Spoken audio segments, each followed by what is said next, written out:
Bueno, pues bienvenidos todos. Me da muchísimo gusto que estén aquí en el regreso a casa con este gran invitado que tenemos ahora, que es Manuel Fernández. Y de verdad me da muchísimo gusto, Manuel, que hayas podido estar con nosotros. Yo te sigo en las redes, me encanta de todo lo que hablas de muchísimos temas y muy interesantes todos. Tu página es El Sillón de Manuel para que lo sigan y de verdad gracias por estar aquí, por tu tiempo. Yo sé que eres una persona muy ocupada, pero amablemente me diste este espacio para hablarnos y bueno, de un tema que a mí me encantó, que lo vi en una de tus pláticas donde hablas la noche, la noche oscura del alma. Y de verdad que me encantó. Yo creo que es un tema que a mí, que yo dije, bueno, tenemos que compartirlo, sobre todo con estas personas que aquí somos, pues muchas personas en duelo, tanto la mayoría de pérdida de hijos como pérdida de pareja, de hermanos, de padres, y sobre todo en duelo también por suicidio, que es un grupo de padres también que perdieron hijos por suicidio. Entonces, pues te agradezco muchísimo.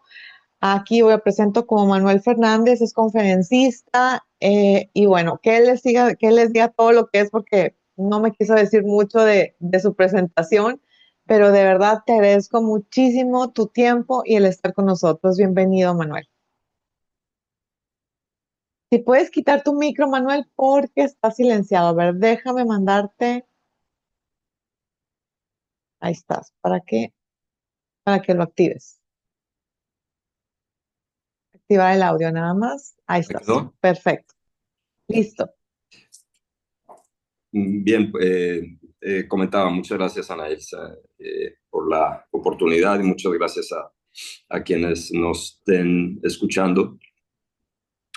Eh, bueno, Ana Elsa me invita y le empecé a compartir una serie de temas que pensé que eran puntuales y llegaban al corazón de lo que yo pensé que quería que compartiera, que pues, era la tanatología, ¿no? Entonces me puse a documentar nuevamente. Yo leo a Elizabeth Kubler-Ross. A mí me la recomendaron hace muchos años como pues una tanatóloga, una gran acompañadora de personas que estaban muriendo o a las personas que han vivido el duelo. Y algo que me comentó y me gustó mucho, me dijo, mira, Manuel, yo creo que no es por el lado de la teoría, es más por el lado de la experiencia vivencial. Entonces, pues, si ustedes me lo permiten, me gustaría compartirles un poco de mi experiencia y en el momento en que ustedes lo consideren prudente, por favor, interrúmpanme y que esto se convierta más en un diálogo, más que un monólogo. A mí me gustaría que tuviéramos una dialéctica porque yo también quiero aprender de ustedes. Claro que sí. Muchas gracias, Manuel. Bueno, yo vengo de una familia profundamente disfuncional. eh, Hasta después entendí, hasta después investigué, entendí y me eduqué en el término de disfuncionalidad. A mí cuando me hablaban de familias disfuncionales era algo que yo no entendía y sin embargo, a posteriori, empecé a leer libros de codependencia, empecé a investigar todas las cuestiones de adicciones, de alcoholismo. Yo soy alcohólico y me doy cuenta que mucho de lo que me estuvo pasando, sin echarle la culpa a absolutamente nadie, quiero que quede muy claro que todo lo que les voy a platicar y les voy a compartir hoy por hoy lo tengo trascendido o lo intento trascender, ¿no? Porque tampoco les puedo decir que ya estoy completamente ajeno a ese pasado, a ese resentimiento. Hay momentos en donde me asalta, por más trabajo que haga de Ho'oponopono, de liberación del pasado, de perdón. La humanidad es la humanidad, el ego es el ego y tiene forma de sofisticarse y meterse por algún lado y que te digan no tan fácil, vuélvete a meter a la negación y vuélvete a meter al resentimiento, pero ese es un lujo que yo no me puedo dar porque hay que comprender que el resentimiento, así como dice la palabra, es resentir, es volver a sentir. ¿Qué quiere decir esto? Ustedes han de conocer la historia del perro de Pavlov. que le sonaba la campana y él salivaba aunque no hubiera un plato con comida. Bueno, el perrito no sabía identificar qué es una realidad y qué es una mentira. El ego tiene esa particularidad, no puede identificar qué es una verdad y qué es una mentira. Entonces, si va y se acordona, y no solo se acordona, sino que va y se instala en un pasado, siente que está pasando a valor presente. Es decir, me acuerdo yo de lo que me pasó hace 20 años y el ego piensa que está sucediendo en este momento. Entonces, la única forma de poderse liberar, desacordonar, desvincular con ese pasado es resignificándolo y con el ritual que se pueda soltarlo. A mí me funciona muy bien el Ho'oponopono porque pues es muy sencillo, ¿no? A mí me decían hace mucho, porque yo me di cuenta que era una persona muy resentida cuando dejé de tomar. No me he dado cuenta que estaba yo taponando una toxicidad en mi ser, ¿no? Tú me dicen, ¿por qué no usas el Ho'oponopono? Y en algunas, digamos, con algunas personas lo podía yo ejecutar sin mayor problema, pero había gente que yo sentía que me había dañado muy duro y no lo podía hacer. Entonces me decían, bueno, si no lo quieres hacer, entonces sigues sufriendo porque sigues acordonado en el pasado. Bueno, una liberación que he tenido que ejercer muy fuerte es justamente esta disfuncionalidad en mi casa, porque me llevó a intentar por muchos años perdonar o comprender qué era lo que había pasado. En mi casa se tendía a un silencio, a vivir una vida de secretos. Era una generación en donde importaba mucho el apellido, importaba mucho el debercerismo, el qué dirán, qué va a decir la sociedad de nosotros, somos una familia perfecta. No se permitía hacer contacto con ningún tipo de emoción que no fuera teóricamente la alegría. Y hasta cierto punto tenía que ser mesurada porque no podías entrar en una euforia porque eso no era correcto, eso no era de personas educadas. Pero cualquier otro sentimiento, particularmente la tristeza, estaba profundamente prohibido y estaba hasta penado. Un enojo, tampoco un coraje, era como que no, tenemos que ser personas normales y estar siempre estables. Y lo que les puedo compartir es que esa actitud es profundamente peligrosa porque se tiende a silenciar el sentimiento y la emoción de las personas y no solo se silencia, sino que se fustiga, se castiga, es algo que está prohibido. El contacto con la emoción era algo patológico. Bueno, una hermana mía, que hoy entiendo que era una genia o un genio, mujer, pues, artista, yo soy artista, tenía yo una vinculación con ella, aunque no profunda, porque la tendencia en la casa era, yo no entendía por qué no nos queríamos. Yo sentía que no nos queríamos, o al menos yo no me sentía querido. Yo me sentía muy arrinconado, me sentía muy solo y tenía una sensación constante de miedo y de tristeza, como que yo no llegaba a comprender qué era lo que estaba pasando. Quiero comentarles que esta es la primera vez que comento esto en público, pero creo que ya era momento de que yo lo dijera porque es importante, ¿no? Sí tengo experiencia con el suicidio. Eh, en el, Cuando ella tendría, no sé, no lo recuerdo bien, los 23, 24 años, se va a Estados Unidos a un colegio de monjas en Wisconsin, Eau Claire, y regresó muy cambiada, de ser una niña muy seria, muy contenida, asocial, no era gregaria. De pronto, hasta la mirada yo la vi extraña, dije, algo está mal aquí, algo está mal aquí. Yo estaba muy chico, no lo podía comprender, yo creo que yo tendría unos 10 12 años. Y yo tenía una ilusión muy grande de verlas, porque se habían ido mis dos hermanas. Yo soy el menor. Yo dije, hay algo que está extraño aquí. La veía con una rebeldía, pero una rebeldía muy agresiva. Eh, Ahora la entiendo patológica. No una rebeldía de decir, pues yo voy a hacer lo que yo quiera, sino violenta, agresiva, de haber sido una niña muy linda, ¿no? Entonces, para mí eso era algo que me extrañaba muchísimo y decía, esta no es mi hermana. Aquí algo sucedió, pero ella no es mi hermana. Poco a poco ella empezó a tener una degeneración en su cuerpo, empezó con una parálisis en un dedo, de ahí se le fue a la mano, y luego al brazo y luego no podía caminar. Y era algo muy extraño porque yo decía, ella había sido una atleta también, aparte de ser artista, era de puros dieces, straight A's, y de pronto empieza a tener esta parálisis, esta enfermedad degenerativa que yo no comprendía qué era, pero también yo veía como su mente se estaba ya yendo, ¿no? Nunca le supieron atinar y mucho menos porque era algo que estaba muy escondido, ¿no? Y sigue estando escondido, ¿no?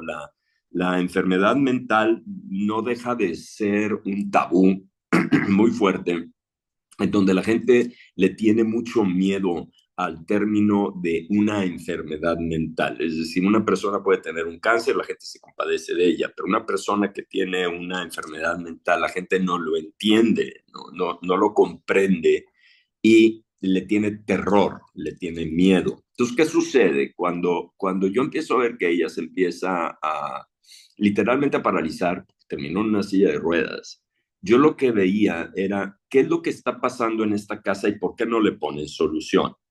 Entonces, le dieron cualquier cantidad de fármacos, la atendían neurólogos, de pronto iba con un psiquiatra, no, pero como que la psiquiatría en ese momento, la psicología era, bueno, si vas con un psiquiatra, vas con un psicólogo, es porque estás loco, ¿no? Entonces estaba profundamente estigmatizado y yo sentía desde muy chavo que tenía la necesidad de acercarme a un psiquiatra, porque yo necesitaba hablar, pero pues en mi casa eso estaba prohibido, eso, usted no habla y no haga contacto con sus emociones porque eso quiere decir que usted es una persona débil, ¿no?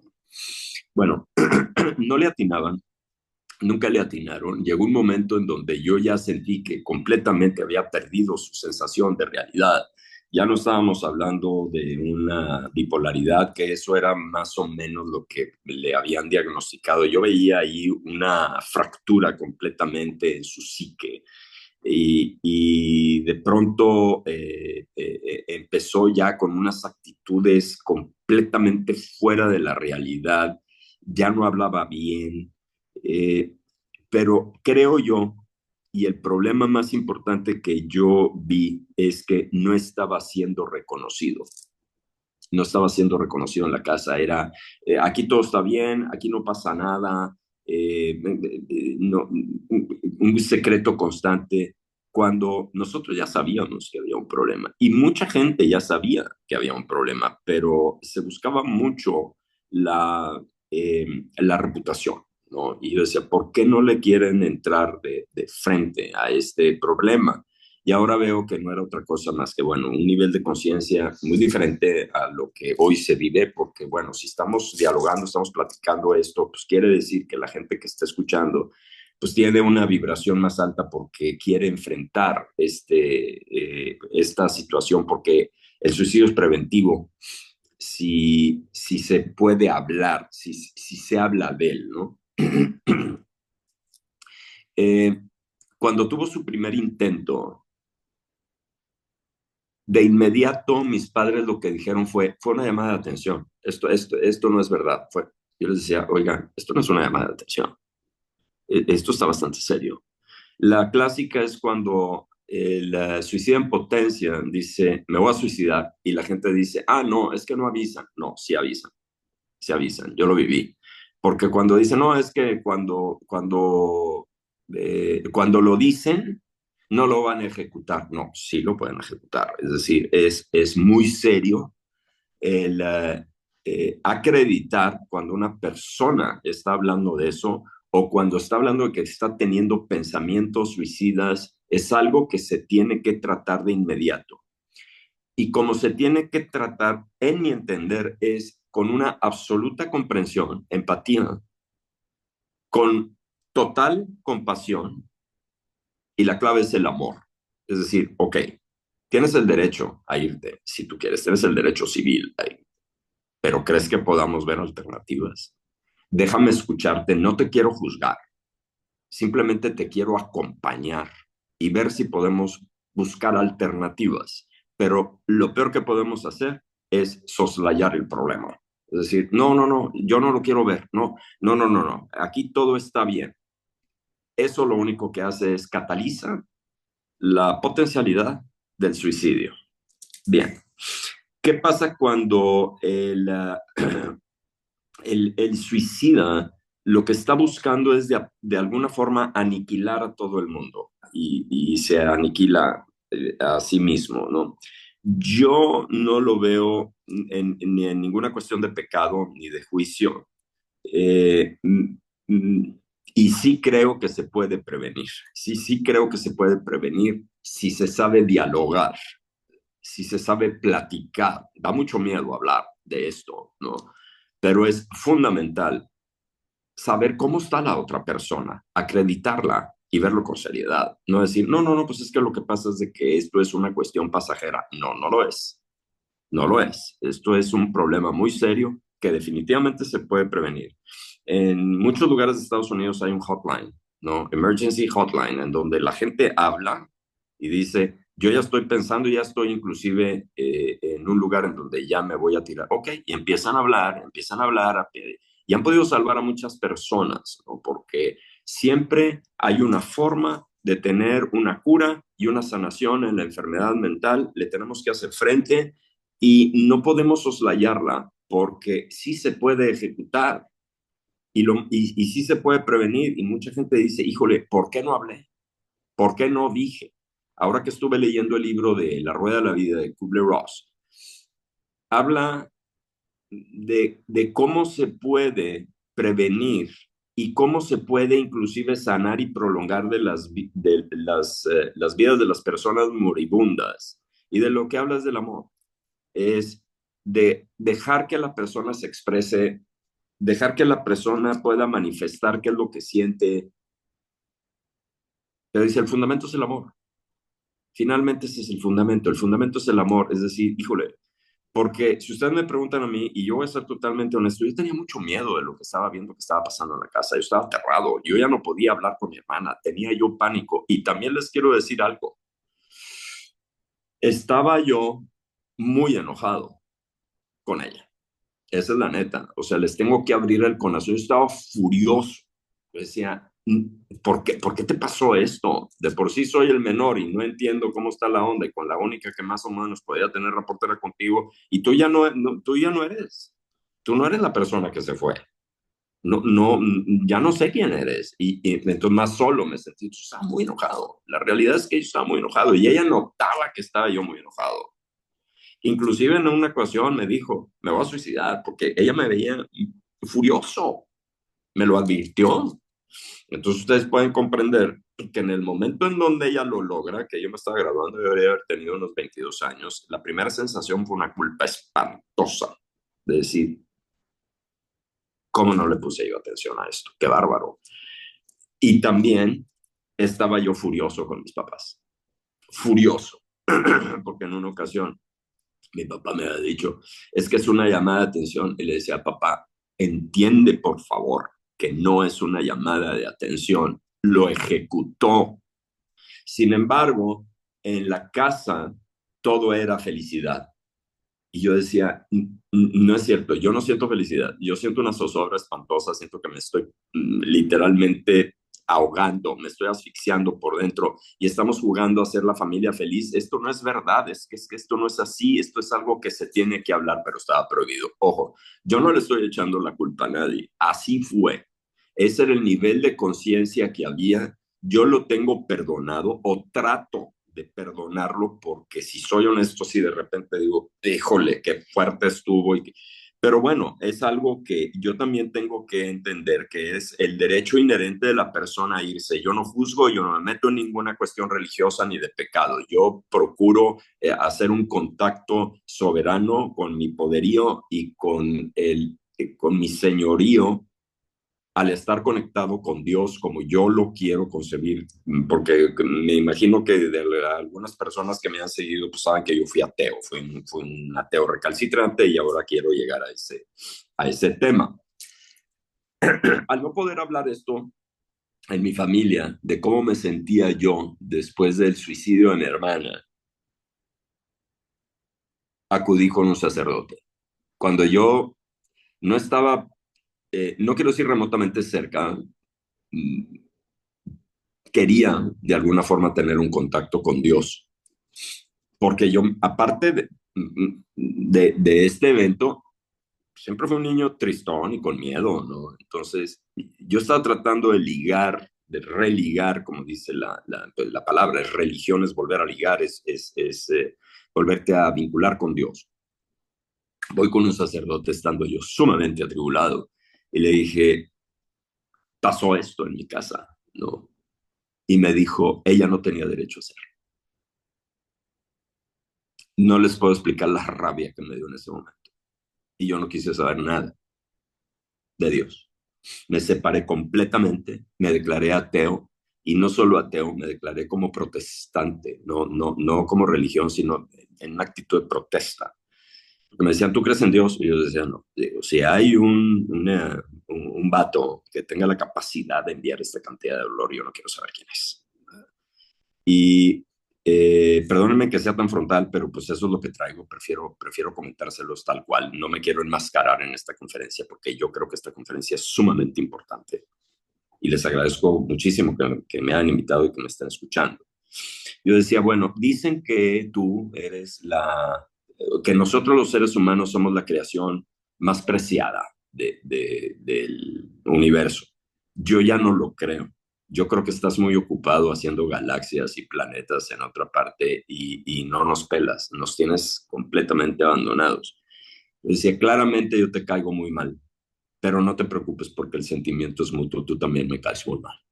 Y así me la pasé por espacio de 30 años, 25 años, o sea, furioso. Y una vez un sacerdote me dijo, ¿tú estás enojado con él? Le dije, ah, sí, yo estoy furioso. ¿Y crees en él? No, yo no creo en nada. Me dijo, ¿y entonces con quién estás enojado? Dije, ok. Me dijo, si estás enojado y le estás diciendo las cosas que le estás diciendo, quiere decir que crees en alguien, porque si no, ¿con quién estás enojado? Dije, ok, está bien.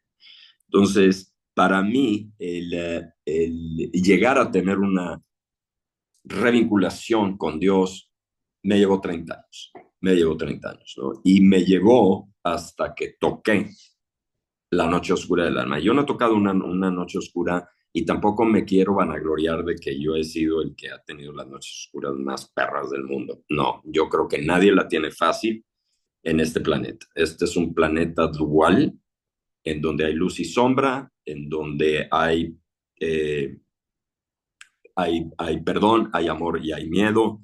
Esta dicotomía que existe en la humanidad es la que nos lleva a evolucionar.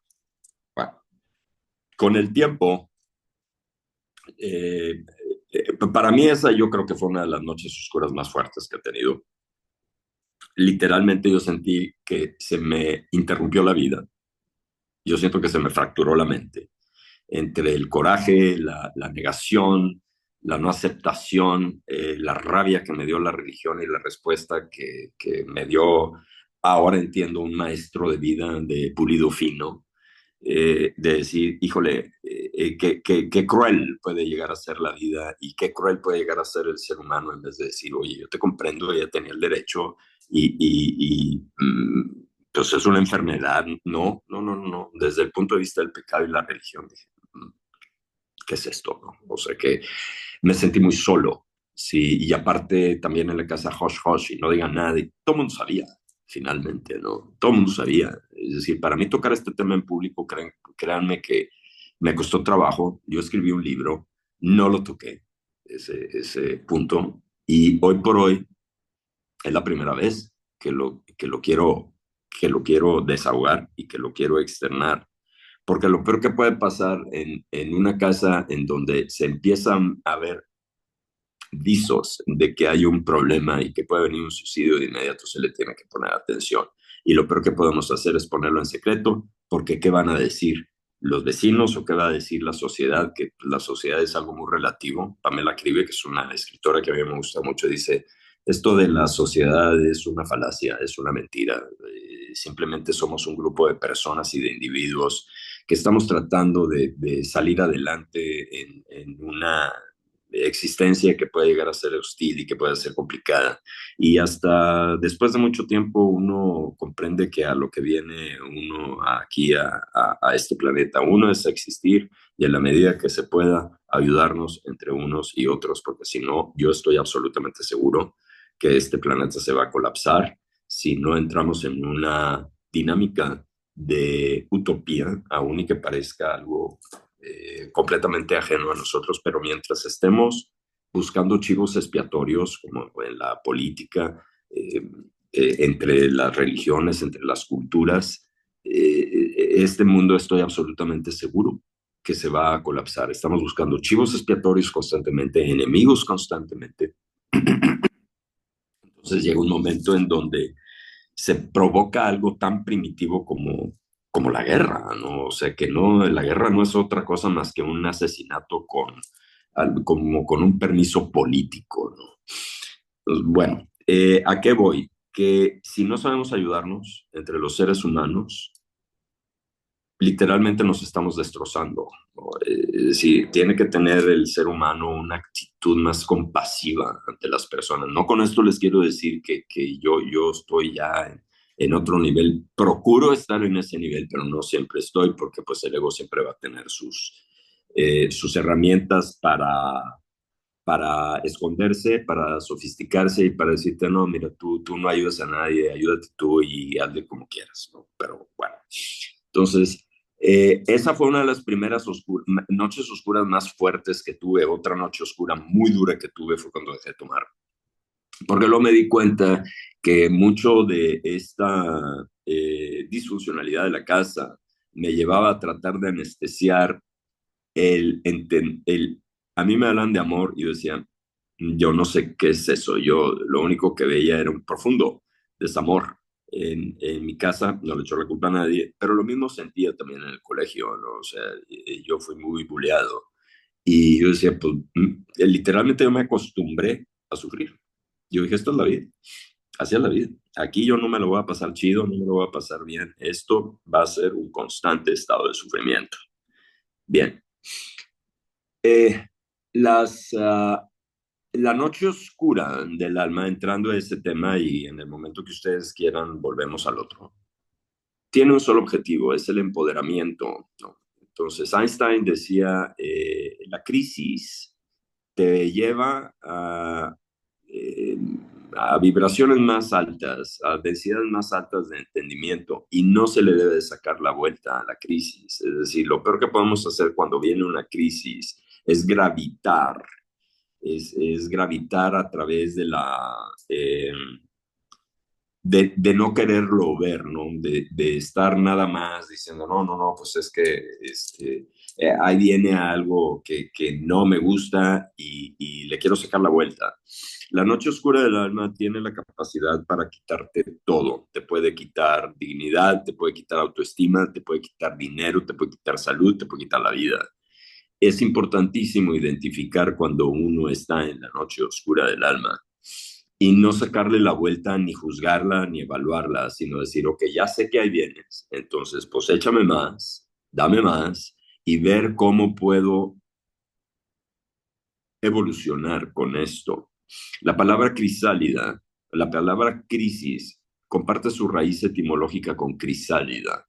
Es esta pupa, esta membrana que tiene la mariposa y tiene que ejercer toda su fuerza, tiene que latir su corazón con mucho más fuerza para poderla abrir y salir. Eso es la crisis, esa es la noche oscura. La noche oscura es esta sensación de estar completamente separado de todo y de todos. Es una desintegración en donde uno siente que no hay ningún tipo de vinculación, no tiene sentido la vida. Hay una separación, como una emancipación de la gente que más queremos, de nuestros familiares, de nuestros hijos, de la de lo que se signifique un círculo amistoso, de trabajo, de nosotros mismos. Y ciertamente si se llega a tener un concepto de Dios, hasta de Dios, ¿no? Uno voltea para arriba y decir, oye, pues agárrate otro, ¿no? O sea, esto está muy difícil. Hay que comprender que en la noche oscura del alma tiene un solo objetivo, el empoderamiento. Es la única forma en donde, porque también hay que entender que uno dispara la noche oscura del alma. La noche oscura del alma se dispara, se catalizan los procesos para que ya se acabe. Si uno le saca la vuelta a la noche oscura del alma, puede durar meses o puede durar años. Yo he pasado por noches oscuras de 3 años en donde sentía yo una penumbra tan espantosa y yo decía, yo no voy a poder salir de esto. Pero la realidad es que siempre se sale. Dios, insisto, no veo nada religioso, cada quien puede poner el nombre que quiera. Dios no te da una noche oscura o no acepta que dispares una noche oscura hasta que no tengas todas las herramientas espirituales para hacerle frente. Yo he pasado por muchas. Una noche oscura que casi me mata fue el alcoholismo. A los 30 años dejé de tomar y traía ya una obesidad muy fuerte y esa fue una noche oscura durísima porque yo decía, no entiendo, tengo trabajo, tengo una esposa bonita, tengo ya 2 hijas, ¿qué me está pasando? ¿Por qué me estoy autodestruyendo de esta forma, no? Y bueno, afortunadamente, si ustedes se ponen a pensar que es una noche oscura, es esta sensación de literalmente un, una oscuridad álmica, una oscuridad interna que tiene esta enorme virtud que la única forma para poder salir de ella es la iluminación, es echarle luz. Es decir, sí, estoy pasando por esto. Sí, estoy pasando por este dolor. Sí, traigo esta quiebra económica que en mi caso la he vivido muchas veces, pero no solo es una quiebra económica, la quiebra económica no es otra cosa más que una quiebra interna. Es esta fractura que se provoca en el alma en donde nada tiene sentido. En mi caso, ya conozco las noches oscuras y cuando ya veo que vienen, yo las invito. Digo, échamelo todo. Ya sé que ahí viene una fuerte y estoy dispuesto a entrarle con valor, con coraje y con la determinación de que sé que voy a salir otra persona con otras herramientas álmicas, físicas, mentales, espirituales para salir adelante. Voy a salir con otra comprensión y otro entendimiento y voy a salir profundamente empoderado y saber que ese empoderamiento tiene una razón, tiene un rostro el empoderamiento, es decir, en mi caso, pues muchas veces ha sido económico, es decir, bueno, ok, ¿qué me está enseñando esto? Pues tengo que tener educación financiera. Para que llegue eso, tengo que darme cuenta que necesitaba educación financiera. ¿Y cómo me doy cuenta? Pues cuando me quedo sin dinero. Es decir, bueno, entonces yo tengo que ser responsable de mis finanzas, tengo que ver cómo le hago para poder, en mi caso era mucho, conservo el dinero y se iba, entraba el dinero y se iba, no lo podía conservar, no lo podía multiplicar. Hoy por hoy ya tengo un entendimiento financiero que me lo dio una noche oscura del alma en el 2023. Cuando dejé de tomar, por supuesto, también estaba pasando por una noche oscura del alma, porque yo me determiné, me estoy suicidando, me estoy suicidando pasivamente. No tengo el arrojo como para poderlo ejecutar en que sea instantánea, me da mucho miedo, pero entonces es poco a poco y se empieza a disfrazar como que, es que me la estoy pasando muy bien, o es que esa es la forma de hacer negocios, o con esto me hago más valiente, o con esto. Y la realidad de las cosas es que es puro miedo. Es un miedo porque es como una inhabilitación de vivir.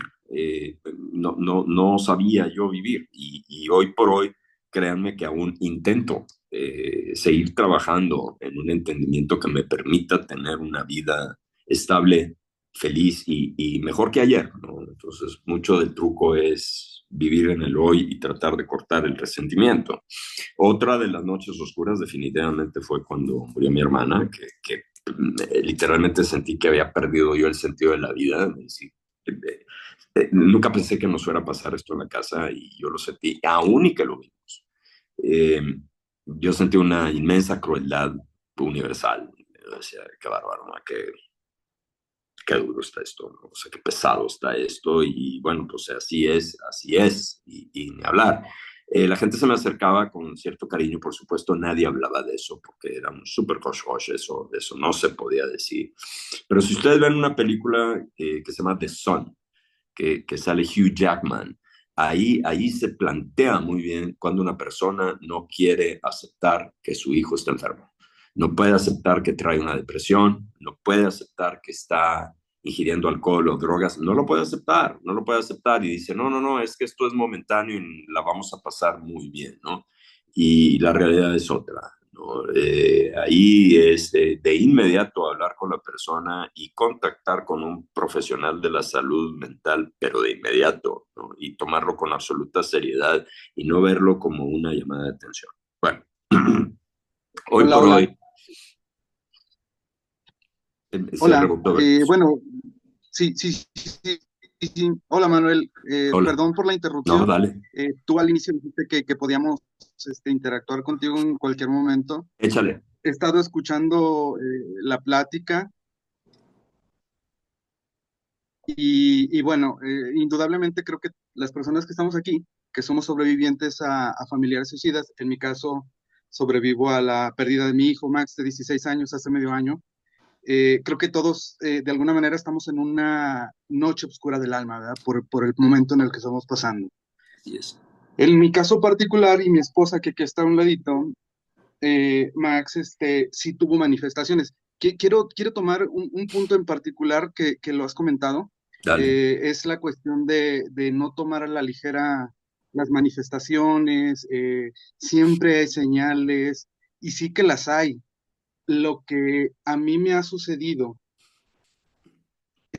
es que estas manifestaciones no las veía, o a lo mejor por el amor que yo le tenía a mi hijo, que yo decía, y tú lo mencionaste, esto no me puede pasar a mí.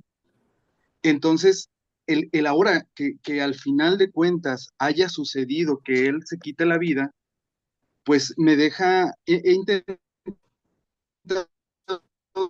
trabajar en la no culpa. Aquí no hay culparon a tomar la decisión de quitarse su vida, ¿no? Él, en particular, él tenía ansiedad orgánica, que es así, a resumidas cuentas, es un corto en el cerebro que le generaba involuntariamente su ansiedad. Tenía tratamiento psicológico, psiquiátrico, tenía todo el amor de nosotros, de mi esposa, de mi otro hijo, y pues aún así nada le fue suficiente para dejar de sentir ese sufrimiento. Ahora bien, lo que yo quería comentar es que en esta búsqueda de no tener yo culpas para poder estar en paz, esta cuestión de pensar en que no vi las señales, la verdad es que me atormenta mucho, pero yo creo que no las vemos no porque no querramos, sino porque en su momento las desconocemos y, y, y, y- y comentaba hace ratito, por la cuestión de que nada malo le pueda suceder, ¿no? Entonces, pues definitivamente, si yo conociera esta información que ahora tengo, en la búsqueda de tener respuestas, de sanar mi alma, de ayudarle a él a sanar si es que de alguna manera todavía puedo, pues tengo muchas herramientas. Si las Okay. tuviera en aquel momento, seguramente algo hubiera podido haber cambiado, ¿no? Pero bueno, mi conclusión ya para no quitarles más el tiempo, es que no nos culpemos por no haber visto esas señales. No las vimos porque no teníamos las herramientas, porque nuestro amor nos cegó, porque nuestro miedo nos tenía paralizados y hicimos lo que pudimos con lo que en su momento teníamos. Okay. Por Mira, supuesto, esto nos puede servir para cuidar ahora a nuestro otro hijo, a nuestra alguien más, ¿no? Ese así sería es. mi comentario. Un saludo y muchas gracias por su tiempo, ¿eh? Ok, ¿puedo intervenir con lo que me acaban de decir? Claro que sí, adelante, Manuel. Ok, bueno, mira, eh, la culpa es una vibración muy baja, anda en 20 y 30. Les sugiero, les recomiendo un autor que se llama David Hawkins, que tiene un libro que se llama El poder frente a la fuerza. Bueno, él tiene ahí una tabla en donde se conecta la emoción con la vibración y la visión cósmica, ¿no? Entonces, culpa y vergüenza anda en 20 y 30 y es muy peligrosa porque justamente el suicidio viene cuando estamos vibrando ahí. Lo que hay que comprender es que abajo de 200, que es la del valor, el coraje para cambiar o aceptar a Dios en nuestro proceso, no es que lo de arriba sea bueno o lo de abajo sea malo, es que lo de arriba es cierto, que son los niveles del amor, las vibraciones del amor, las vibraciones divinas, y lo de abajo son las vibraciones egoicas. La culpa es un truco muy fuerte del ego, de decir, eres tú el que causaste todo esto.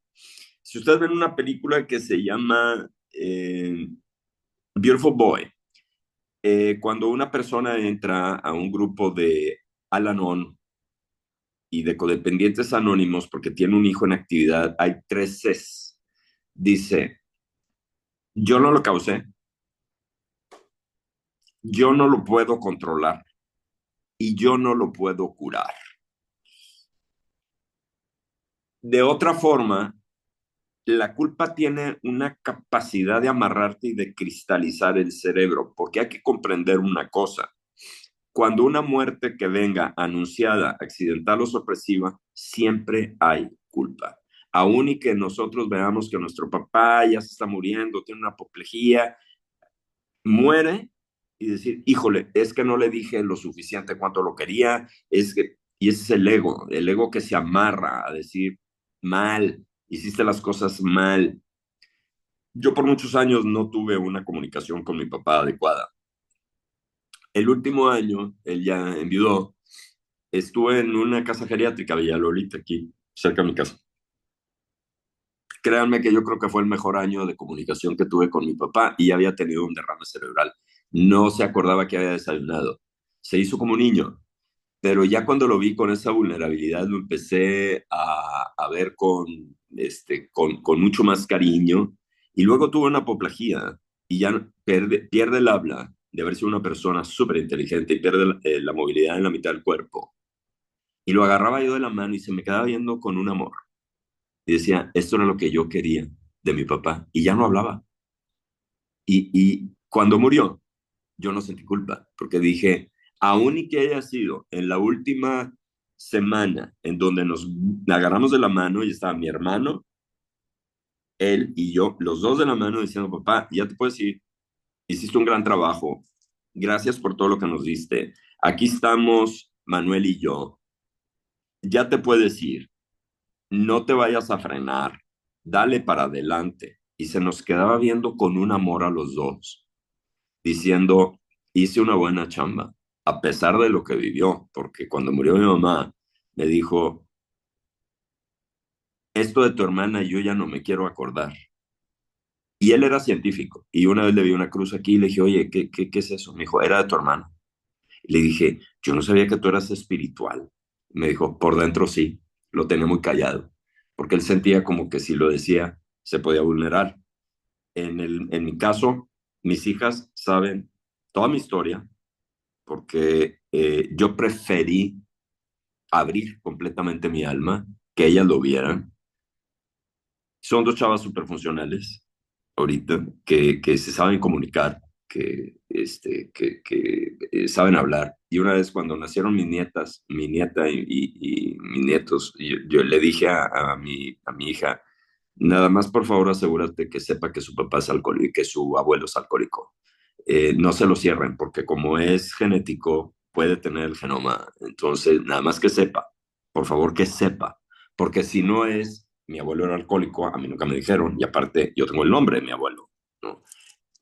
Es algo que tiene que saber la persona, ¿no? O sea, porque se tiende mucho a la secrecía cuando hay una enfermedad mental. Bueno, pero me desvié. Volviendo al caso del joven que me hizo la observación que se me hizo interesantísimo.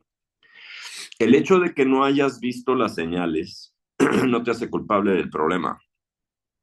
Tú no eres doctor, no eres psiquiatra. Es decir, pues si uno que se dedica a eso, de repente ves gente que trae cosas extrañas y cuando hay una vinculación personal, la parte profesional se va a un lado.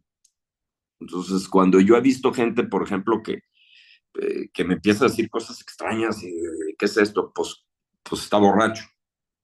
Y yo conozco el alcoholismo y aún así me pierdo. ¿Por qué? Porque está el amor. Cuando uno está con una vinculación de amor, es muy difícil que uno pueda diagnosticar qué es lo que está pasando. Entonces tienes que comprender que la cuestión de la culpa no te sirve para nada. No le sirve a tu esposa, no le sirve a tu otro hijo y no le sirve al chavo que se fue. Porque algo que se me hizo muy interesante fue cómo le puedo hacer incluso para ayudarlo. Cuando te des cuenta que tú no fuiste responsable y que no fuiste culpable de eso, entonces dejas que el alma se vaya a otra densidad. Fíjense, cuando mi hermana murió, yo iba a entrar al cuarto de mis papás, iba a abrir la puerta y sentí que se abrió la puerta sola. Yo sé que todavía estaba ahí, se estaba despidiendo. Y hoy por hoy no solo trato de liberar esa sensación que tuve de profundo dolor, sino decirle, oye, tú ya estás allá arriba, tú eres una embajadora. En situaciones de crisis, yo a veces que hablo con mi papá, a veces hablo con ella, decirles, pues bueno, ustedes ya están allá arriba, nosotros le tenemos que seguir taloneando aquí. Entonces, por favor, ayúdenme. Entonces, bueno, eres muy valiente de haber hecho ese comentario, te felicito, de veras tienes toda te honro lo que me acabas de decir. Lo que te quiero decir es que eventualmente, aún y que uno tiene ese recuerdo toda la vida, entonces es una realidad, llega un momento en donde uno, cuando se perdona a sí mismo, inclusive hasta uno puede llegar a tener que perdonar a la otra persona por el coraje y la rabia que a uno le puede provocar y la culpa que le puede provocar. Hay mucha negación. Los procesos cuando hay una muerte es primero una negación absoluta, luego viene la resignación, luego viene la aceptación y hasta el final viene el agradecimiento, pero es un proceso que no se pueden brincar ninguno de los pasos, así tiene que ser. Yo por muchos años no lo pude aceptar y eso lo único que me provocó fue un profundo sufrimiento y un alejamiento de mi espíritu, de mi ser y de mi conciencia que me afectó muchísimo, afectó mucho mi forma de tomar, afectó mucho mi relación con mi familia hasta que dije, mira, no es forma de vivir esta. Yo me quiero quedar, yo quiero me estoy, me la paso bastante bien, soy feliz compartiendo lo que comparto después de haber sido una persona que pues, estuvo en la frivolidad absoluta, ganando muchísimo dinero como publicista y cuando uno es publicista y más en la política, uno está vibrando en la mentira porque así es, ¿no? Y ahora que vivo en la verdad y que vivo con una profesión de trascendencia, no lo puedo cambiar con nada, me paguen o no me paguen. Ay, pues muchas gracias, Manuel, por tus palabras. También te quiero agradecer, antes que nada, el haberte abierto con nosotros con este tema tan importante de tu hermana. Gracias de verdad, porque sé que el hablar también sana el alma y gracias por ser nosotros el lugar seguro que escogiste para hablarnos de este tema, que hay muchos hermanos, sobre todo que perdieron también hermanos por suicidio y pues yo sé que les vas a ayudar muchísimo con tu testimonio. Y también por lo de la noche oscura del alma, de verdad me encanta eso, porque yo creo que todos lo tenemos, sobre todo los que pasamos por un duelo tan duro, y a veces es bien difícil el verlo de esta manera, como lo dices tú, que nos ayude, ¿no? Que va a salir algo bueno de esas noches. Casi siempre es porque a mí nos queremos morir, o sea, es así como que irte enterrando cuando con la culpa y todo lo que acaban de hablar, por ejemplo, es en verlo positivamente como lo acabas de hablar tú, ¿verdad? Aquí hay una manita levantada, hay muchos comentarios, voy a empezar, si quieres, a darte unos poquitos, bueno, aquí nos están hablando igual, dice, soy Lourdes, también mi hermano se suicidó, como me recuerdo en la misa de mi hermano, lo que esperaba por parte del sacerdote una palabra que reconfortara, pero justo recuerdo al sacerdote decir que lo que hizo mi hermano era un pecado por atentar con la vida, contra la vida, que había que rezar mucho porque había muerto en pecado, que su alma no descansaría jamás, eso me dolió mucho porque lo mismo decía la señora que rezaba en los rosarios, me costaba mucho y me cuesta trabajo entender eso, ¿no? Te están diciendo aquí. Y bueno, también aquí está Víctor. Si quieres, Víctor, hacer la pregunta. A ver, te doy el micrófono. Gracias. Y sí tengo una pregunta, pero también más comentario que pregunta. Bueno, yo soy sobreviviente de mi hija Alejandra. Ella tiene pues ni un año que también decidió cometer suicidio. En mi caso, quisiera platicar creo que mi noche oscura eh, llegó en la sala de espera de urgencias en su primer intento. Ahí me llegaron realmente las preguntas y la culpa de qué pasó, qué no vi, cómo es posible, yo soy su papá, yo estoy para cuidarla.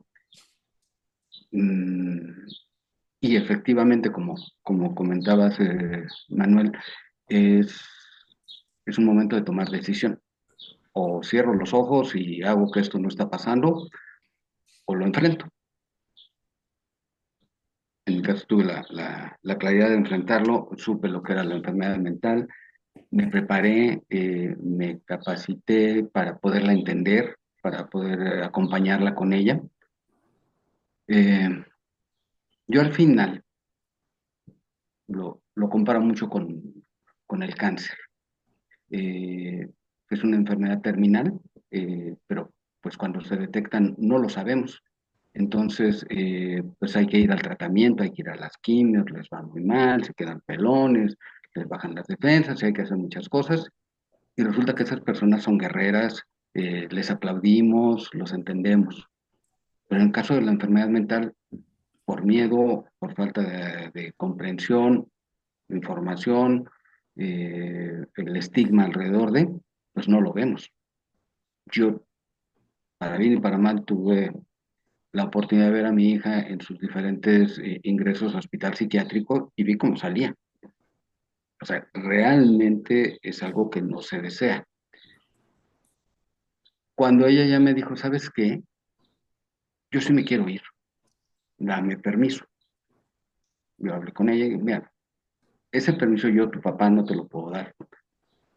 Tal vez pueda vivir con la decisión que tú tomes, pero yo no puedo. Eh, lo- tuvimos varias pláticas muy profundas.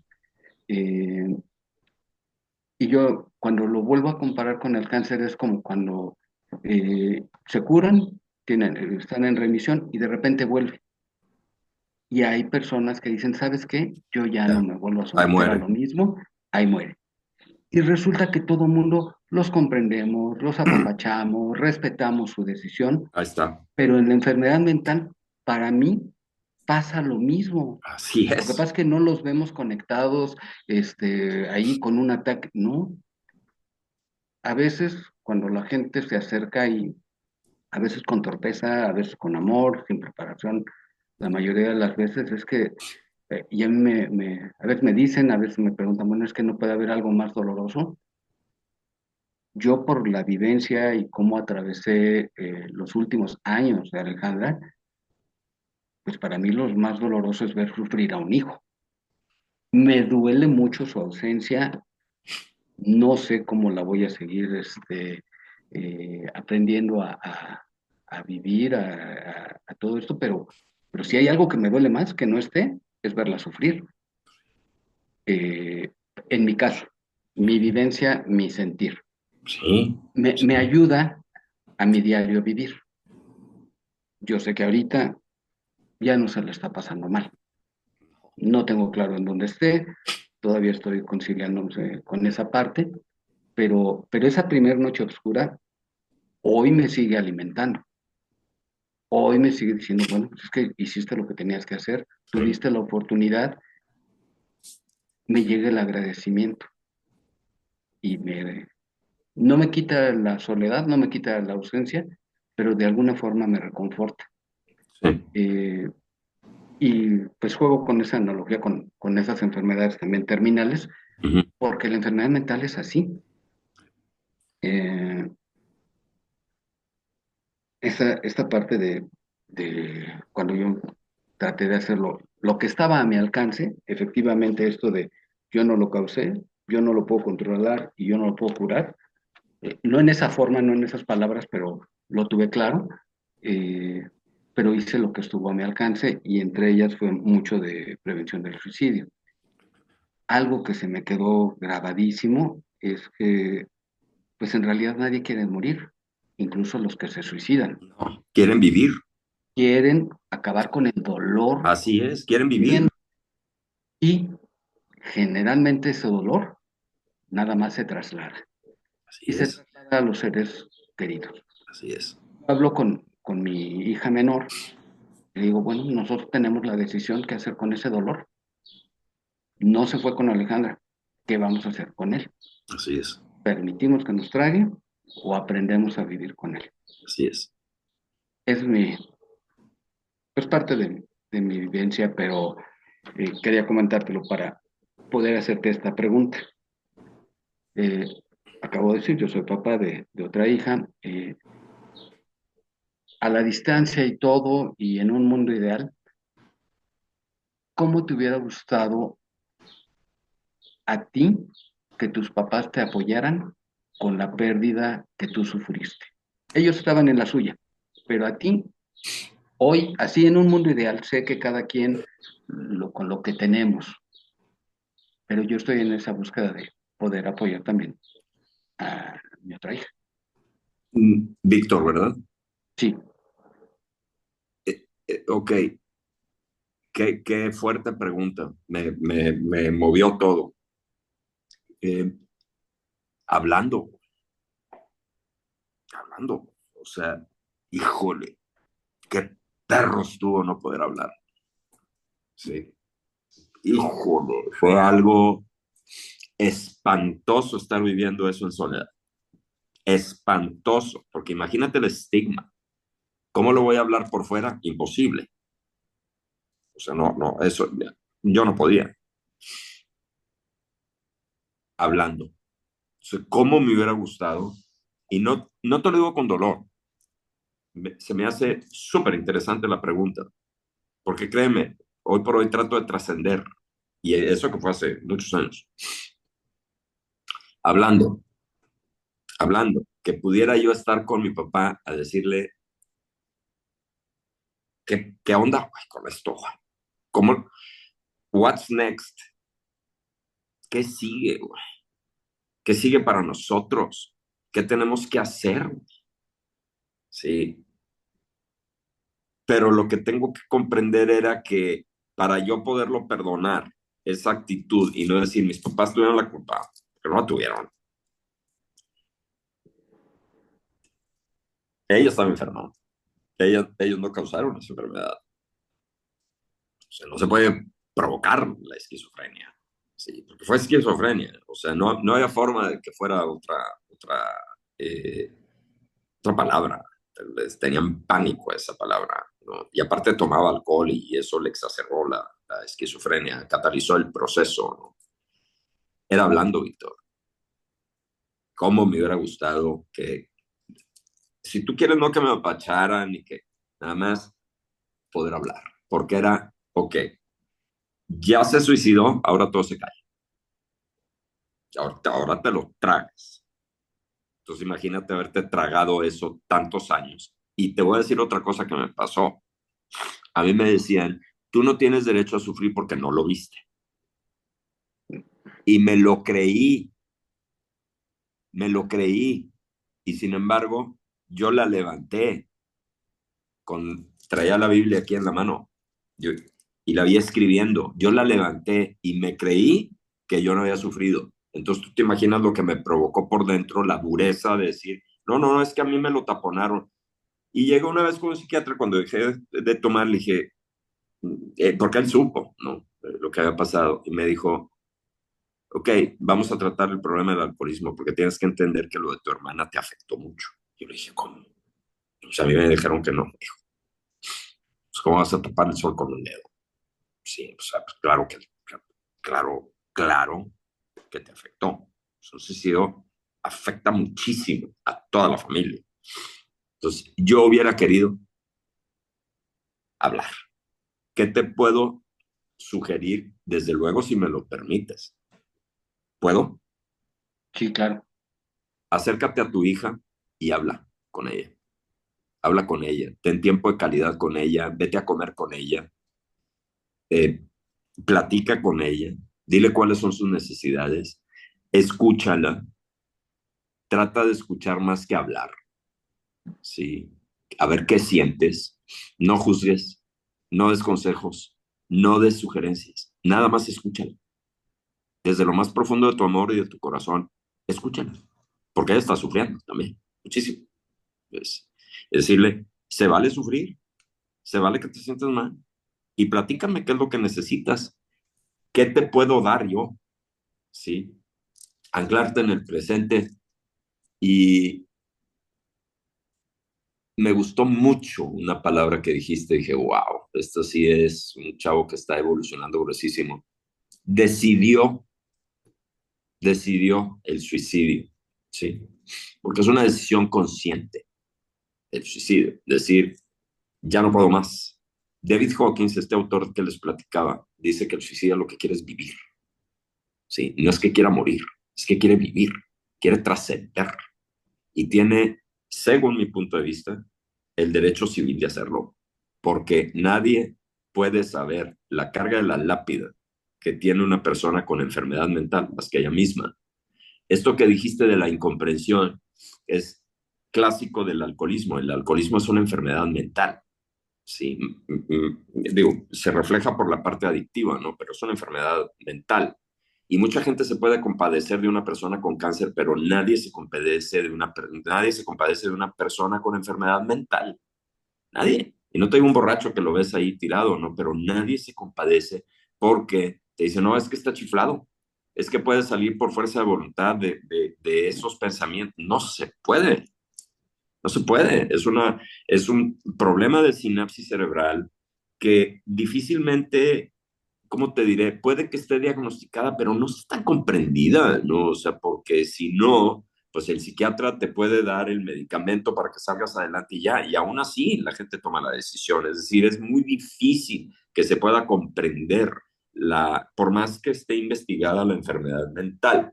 Pero lo que te puedo decir es que el antídoto, si así lo quieres ver, tanto para ti, para que puedas paliar eventualmente ese dolor cuando se tenga que ir, porque no lo puedes forzar, porque si lo fuerzas, lo tapones.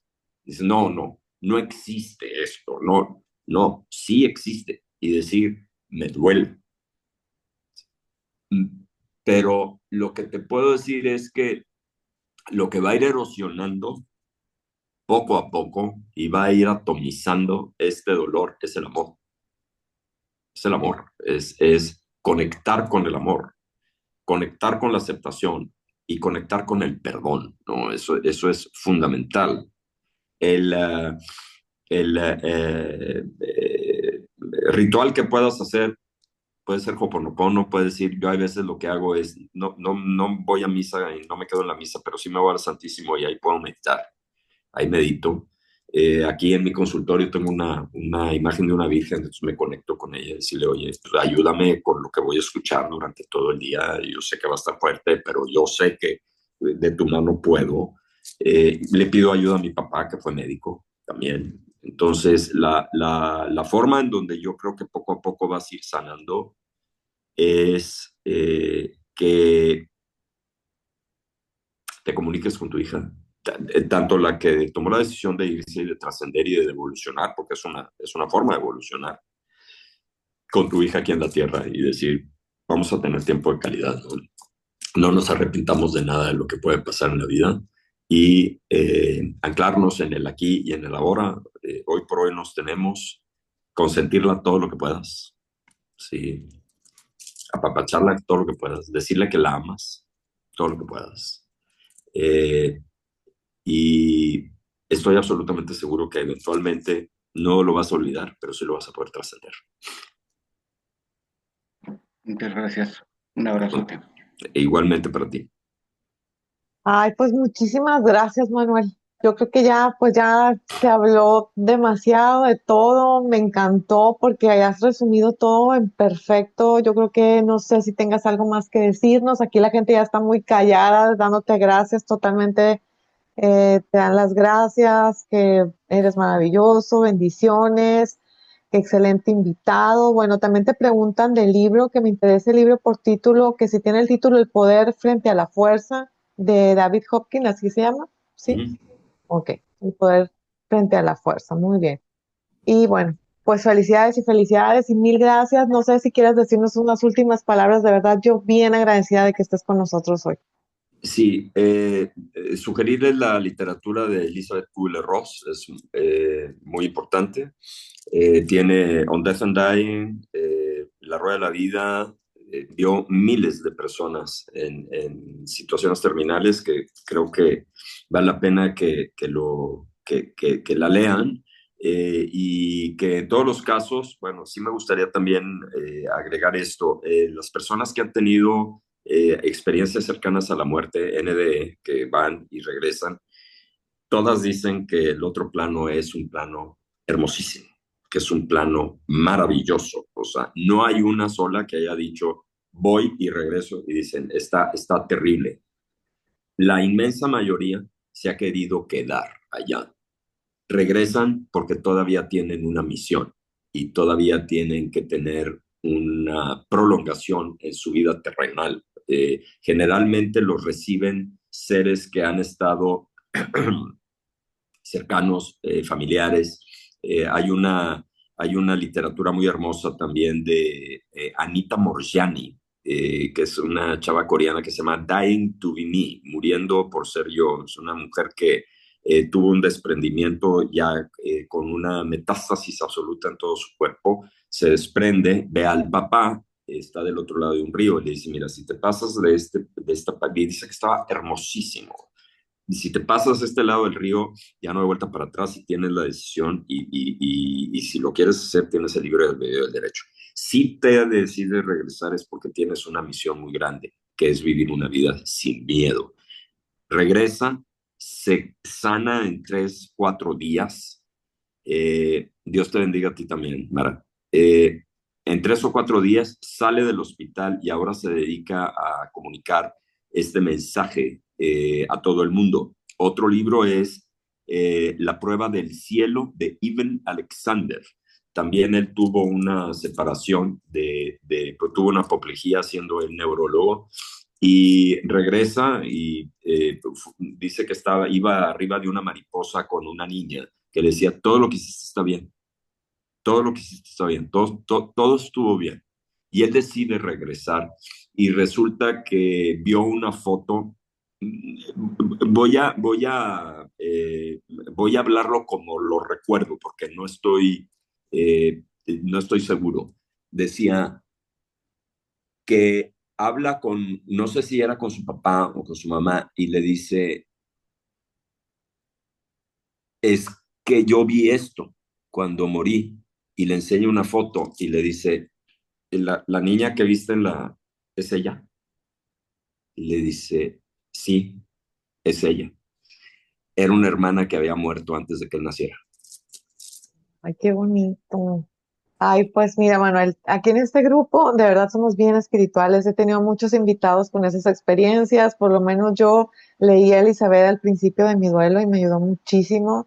Y eso yo creo que es la esperanza que nos queda. Sin duda tú estás aquí hablándonos tan hermoso porque tu hermana está hablando a través de ti. Ella sin duda nos puso en contacto para ayudar, tanto mi hijo como ella que pues murieron de la misma manera. Te agradezco muchísimo, de verdad.